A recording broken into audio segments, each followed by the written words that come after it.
मैं 4 बहनों का एक भाई था। मेरी चारों बहनें बहुत खूबसूरत थीं, लेकिन अभी तक उनकी शादी नहीं हुई थी। वो स्कूल में पढ़ाती थीं। अब तो उनकी शादी की उम्र भी निकलती जा रही थी। एक दिन मैं घर आया तो देखा कि मेरी चारों बहनें एक साथ। मेरा नाम अनवर है। मेरी उम्र 27 साल थी। मैं 5 बहनों का इकलौता भाई था। मेरी सिर्फ एक बहन शादीशुदा थी और अपने घर की थी। बाकी 4 बहनें मुझसे भी उम्र में बड़ी थीं। चारों सरकारी स्कूल में पढ़ाती थीं। मुझे मेरी बहनों ने ही पाला था। अब उनकी शादी की उम्र बीत रही थी, पर वो सब शादी नहीं करना चाहती थीं। अगर उनके लिए कभी हमारे घर कोई रिश्ता आ भी जाता तो वह रिश्तों में से इतने कीड़े निकाला करती कि उनका जवाब ही ख़त्म हो जाता। एक दो बार मैंने अपनी बड़ी बहन से इस बारे में बात भी की कि कब तक यूं ही घर बैठी रहेंगी, शादी तो करनी पड़ेगी। मगर वो मुझे झाड़ देती और मैं छोटा होने के नाते चुप हो जाता। उनके चक्कर में मेरी शादी की उम्र निकलती जा रही थी। मुझे एक सलमा नामी लड़की बहुत पसंद थी और ये मेरे ऑफिस में काम करती थी। उसका दुनिया में कोई नहीं था। वो अपनी खाला के साथ रहती थी। मैं जानता था कि वो भी मुझे पसंद करती है। हम एक दूसरे से इजहार मोहब्बत भी कर चुके थे। मैं उसे अपनी बहनों के बारे में सब कुछ सच बताना चाहता था कि वो किस तरह की औरतें हैं, मगर मैंने उसे सिर्फ इतना ही बताया कि मेरी बहनों के अलावा कोई नहीं। मैं सच्चाई बताकर उसे खोने से डरता था। मैंने कहा, समझो वो मेरी बहनें नहीं, माएँ हैं, दिल की बहुत अच्छी नेक। तुम उनकी इज्जत करोगी तो वो भी तुम्हारी गर्वेदा हो जाएंगी। उसने मुझे यकीन दिलाया कि वो ऐसा ही करेगी और सब की इज्जत करेगी। बहनों से सलमा के बारे में बात करना भी एक मुहाज था। पहले मुझे ताने दिए गए कि मैं शादी करने के लिए मर रहा हूँ। फिर उस शादी में फ़ायदा नुकसान देखा गया। मैं मजबूर भी था और लाचार भी। मैं जल्द अज जल्द सलमा से शादी करना चाहता था। मुझे इस बात का डर था कि कहीं वो मेरी हकीकत जानने के बाद इनकार ना कर दे। इसलिए मैंने सारा जहेज खुद बनाया। अपनी बहनों से झूठ बोला कि यह सलमा ने बनाया हुआ है। लालच और झूठ की बुनियाद पर शादी हो गई और सलमा मेरे घर आ गई। पर अफसोस कि एक हफ्ता ही सुकून से गुजरा था कि घर में लड़ाई झगड़े होने लगे। मेरी बहनों को सलमा की हर बात से मसला था। सलमा भी कोई गिरी पड़ी लड़की नहीं थी कि उनकी बातें सुनती रहती, और वो भी तो जायज़ नहीं थी। मैं अगर बीवी की साइड लेता तो सब बहनें मुझ पर बरस पड़ती, और अगर बहनों की साइड लेता तो सलमा नाराज़ हो जाती। मैं तो जैसे इस सब के बीच में फंस कर रह गया था। बहरहाल ज़िंदगी गुजरने लगी। मैं अपनी बीवी के साथ अच्छा था और यही बात मेरी बहनों को बात ही नहीं थी। फिर एक दिन जहेज वाली कहानी भी खुल गई। अब मेरी बहनों ने मुझे भी डांटना और बेइज्जत करना शुरू किया। वक्त गुजरने लगा। सलमा उम्मीद से हो गई बेहद खुश थी। मुझे औलाद की खुशी मिलने वाली थी, पर यह खुशी भी अधूरी रह गई। मेरा बच्चा सलमा के पेट में ही मर गया। मेरी औलाद इस दुनिया में आने से पहले ही मर गई। अब सलमा कुछ बदल सी गई थी, कहीं खोई सी रहती। मेरी बहनें भी उसे ताने देती कि ये मनहूस है, यह बच्चा चाहती ही नहीं थी, पर वो इन्हें जवाब नहीं देती थी। अब वो मुझसे भी दूर दूर रहने लगी थी। फिर हमारे घर में एक अजीब तमाशे ने जन्म लिया। मैंने नोट किया कि सलमा सारा दिन पानी पीती रहती है, एक आम इंसान से ज़्यादा और अजीब गैर इंसानी तरीके से। वह दिन में 15 से 20 गिलास पानी पी लेती थी और सारी रात बाथरूम के चक्कर लगाती रहती। मेरे पूछने पर उसने मुझे कुछ नहीं बताया, बस यही बताया कि दिन में प्यास ज़्यादा लगती है, बस इसलिए रात को बहुत बार वॉशरूम जाना पड़ता है। पर मुझे उसके लहजे से यह सब साफ झूठ लग रहा था। मैं हैरान था। मैं जानना चाहता था कि हर वो ऐसा क्यों कर रही है। एक दिन घर में एक अजीब वावेला हुआ। मैं ऑफिस से घर आया तो सामने का मंजर देखकर दंग रह गया। देखा तो मेरी चारों बहनें बेहोश थी और किसी भी तरीके से होश में नहीं आ रही थी। मैंने डॉक्टर को बुलाया, वो भी हैरान था। मेरी बहन को होश नहीं आ रहा था। हम उन्हें अस्पताल ले जाने की तैयारी में थे कि उन्हें होश आ गया। उनको याद नहीं था कि उनके साथ क्या हुआ। सलमा भी 2 दिन से अपनी खाला के घर गई हुई थी। मेरी बहनों ने ना कुछ खाया था ना कुछ पिया था, मगर बेहोश होने की वजह क्या थी किसी को कुछ पता ना चला। मेरी सबसे छोटी बहन वो वाहद बहन थी जिसकी सलमा से अच्छी दोस्ती थी, और वो मेरी भी बहुत इज्जत करती थी। मैंने एक दिन देखा मेरी छोटी बहन ने घर से जाते हुए सलमा की हथेली में कुछ थमाया था। न जाने वो क्या चीज़ थी। मेरे पूछने पर सलमा ने बताया कि हम दोनों में उधार और लेना देना चलता रहता है। कभी मैं उससे कुछ पैसे उधार ले लेती हूँ तो कभी वो मेरे से ले लेती है। वो मुझे मेरे पैसे वापस कर रही थी। जबकि मैं हैरान था कि मेरी बहन को पैसों की ज़रूरत थी तो वो मुझे भी तो कह सकती थी। भाई ये सोचकर मुतमईन हो गया कि शायद कोई ज़ाती नोयत की चीज़ों के लिए पैसे मांगे होंगे। हर बात तो मर्दों से करने वाली नहीं होती। मुझे सलमा का राज जानना था, आखिर वो ये सब क्यों कर रही थी। इसलिए मैंने एक प्लान बनाया। रात का वक्त था, मैं अपने घर में होने वाले इस तमाशे को काफ़ी दिन से देख रहा था। हैरान था, पर आज मैंने सोच लिया था कि मैं ये सब जानकर रहूँगा। फिर मैंने सोने की एक्टिंग की और उठकर बाथरूम की तरफ चली गई। मैंने उसका पीछा किया था। मैंने देखा कि मेरी बीवी ने बाथरूम की दीवार पर लगे कील पर एक बड़ा सा चार्ट लटकाया, जिस पर मेरी बहनों की तस्वीरें बनी हुई थीं और उन पर कुछ रंग लगे हुए थे और कुछ क्रॉस के निशान बन गए थे। मेरी बहनों की इन तस्वीरों पर वो कोई मंत्र पढ़कर फूंक रही थी और एक नहायती खस्ता लिबास में मबलूस थी, जिसको उसने शायद कई दिनों से धोया नहीं था। साफ जाहिर था कि कोई नापाक अमल कर रही थी, जो नापाक हालत और बाथरूम जैसी जगह पर करना मकसूद था। ये देखकर मेरी आंखें भर आईं। मुझे देखकर रूहान सी हो गई। मुझे उससे ये उम्मीद नहीं थी।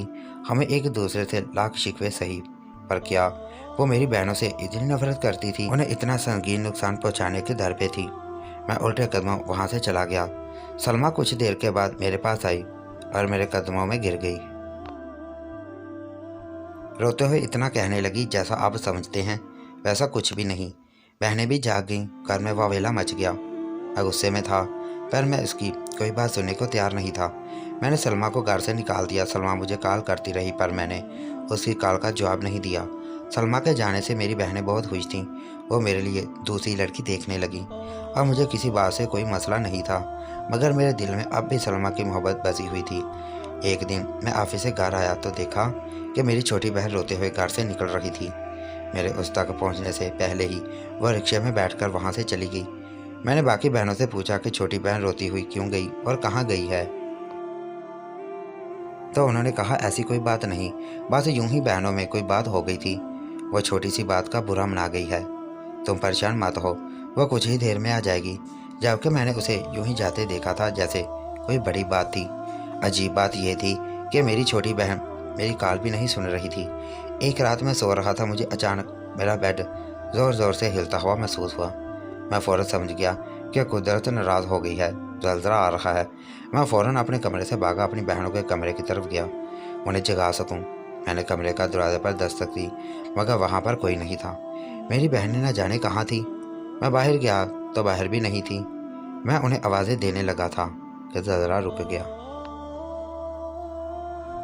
15 मिनट के बाद मेरी बहनें सीढ़ियों से नीचे आईं और बताया कि हम छत पर चली गई थी, जबकि ऐसी हालत में तो बहुत बड़ी बेवकूफ़ी थी।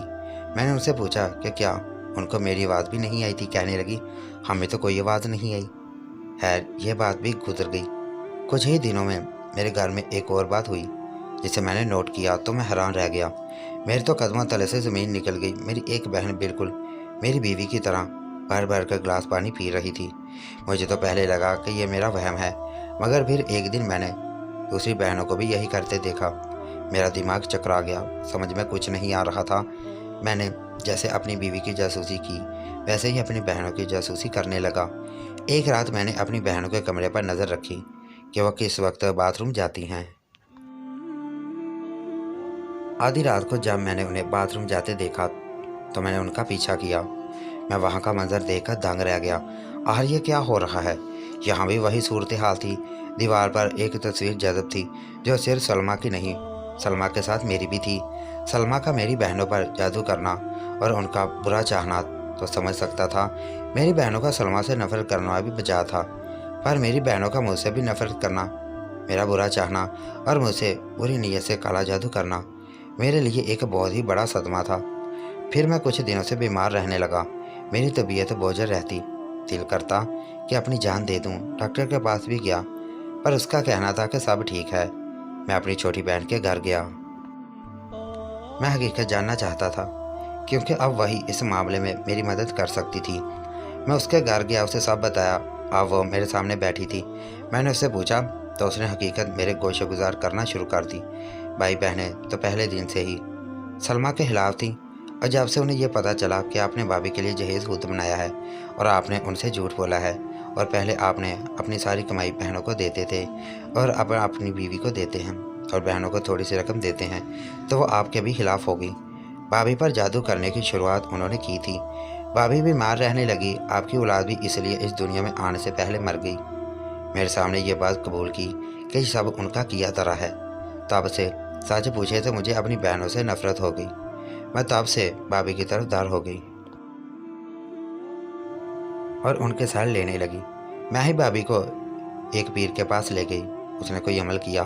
फिर बाबा ने कहा था, अगर इस अमल से सारी बहनें बेहोश हो गई तो समझ लेना कोई काला और गंदा जादू तुम पर कर रखे हैं। और उस दिन यही हुआ था। भाभी उस दिन अपनी खाला के घर नहीं, मेरे साथ थी। भाभी ने पीर बाबा की हदायत पर उनके अमल को तोड़ने के लिए एक अमल शुरू किया था, क्योंकि भाभी फिर उम्मीद से थी। पर उन्होंने ये बात आपको नहीं बताई, कहीं आप फिर से अपनी बहन को ना बता दें और वो अपनी औलाद ना खो दें। आपने भाभी के साथ बहुत बुरा किया। वो सारी बहनें अब भी अमल में मसरूफ़ हैं। वो भाभी को, आपको और आपके होने वाली औलाद को जान से मार देना चाहती हैं। वो जानती हैं कि घर जायदाद आपके नाम है और आप आजकल या कल अपनी बीवी के पास लौट सकते हैं, इसलिए वो आपको भी रास्ते से हटाना चाहती हैं। मैंने उन्हें बहुत रोका, मगर वो अब मेरी भी नहीं सुन रही। भाई, वो शैतान के जाल में फंस गई हैं। आप भाभी के पास जाएं, अपनी औलाद और बीवी को बचाएं, उनको यहाँ से कहीं दूर ले जाएं। कुछ करें, नहीं तो आपकी दूसरी औलाद भी दुनिया में आने से पहले मर जाएगी। भाई, मैं इसे अब आपको पहले ही बता देना चाहती थी, पर मुझे बड़ी बहन ने धमकी दी थी, अगर तुमने कुछ बताया तो वह मुझ पर भी काला जादू करवा देंगी। मेरी छोटी बहन ने मुझे जो हकीकत बताई, ये सब सुनने के बाद मैं सदमे में था कि क्या करूं। बहनें भी ऐसी हो सकती हैं। जायदाद और पैसे के लिए वो किस हद तक गिर सकती हैं, मैंने कभी सोचा भी नहीं था। अपने ही रिश्ते कैसे इंसान के दुश्मन बन जाते हैं। मैं अपनी बीवी के घर गया। वो 8 माह के हमल से थी, बहुत बीमार थी। उसकी हालत बहुत बुरी थी। मैं तो उसे देखकर हैरान रह गया। फिर मैं मोहल्ले के एक मुफ्ती साहब के पास गया। उनके सामने सारा मामला बयान कर डाला। उन्होंने बताया, ये एक बहुत ख़तरनाक अमल है, क्योंकि पानी इसमें इसलिए पिया जाता है कि ये अमल गर्म है और इसके तोड़ का अमल भी उसके अपने अमल से मिलता जुलता है। बेटा, अब एक ही रास्ता है कि अब तुम खुद इस अमल का तोड़ करो। तुम्हें 7 दिन अमल करना होगा। जैसे तुम्हारी बीवी तोड़ कर रही थी, बिल्कुल वैसे ही अगर तुम्हारी नीयत साफ़ हुई तो तुम अपने ख़ानदान की हिफाजत कर पाओगे और मुखालफ में जो लोग कर रहे हैं वो नुकसान उठाएंगे। और अगर तुम डर गई या हिम्मत हार बैठे तो तुम्हें नुकसान होगा। मैंने पुख्ता इरादा कर लिया था, मैं अपने ख़ानदान की हिफाजत करूँगा। मैंने भी वो अमल किया, क्योंकि मेरी नीयत साफ़ थी, इसीलिए मैं कामयाब रहा। मेरी बीवी की तबीयत ख़राब हो गई, वो अस्पताल में थी। मुझे अल्लाह ने रहमत से नवाजा। मेरी एक चाँद सी बेटी मेरी गोद में आ गई। सलमा अब बिल्कुल ठीक थी, पर कुछ दिन के बाद मुझे पता चला मेरी चारों बहनें आजकल एक महलक बीमारी में मुब्तला हो गई हैं। वो अपने किए पर शर्मिंदा हैं, पर मैं उनसे मिलने नहीं गया। लेकिन हाँ, मैंने उन्हें अल्लाह के लिए माफ़ कर दिया। मैं अपनी बीवी और बेटी को लेकर एक अलग घर में शिफ्ट हो गया। हम लोग वहाँ सुकून से रहते हैं। इस बीमारी की वजह से मेरी बड़ी बहन अब इस दुनिया में नहीं रही। छोटी बहनें भी मुश्किल मौत के मुँह से निकलती हैं। इस वाक़ये के बाद मेरी सब बहनें मेरे घर आई थीं। उन्होंने मुझसे और मेरी बीवी से माफ़ी मांगी और बताया कि ये सब उन्होंने बड़ी बहन के कहने पर किया था और अब उन्होंने अल्लाह ताला से भी तौबा कर ली है। मैंने और मेरी बीवी ने उन्हें माफ़ कर दिया और सभी बहनों की शादी कर दी। आज वो अपने घर और हम अपने घर खुश हैं। आखिर में यही कहना चाहूँगा कि अपने अंदर सब्र और बर्दाश्त पैदा करें, रिश्तों को कबूल करें और कभी भी नफ़रत में इतना आगे ना बढ़ें कि वापसी का कोई रास्ता ही ना बचे।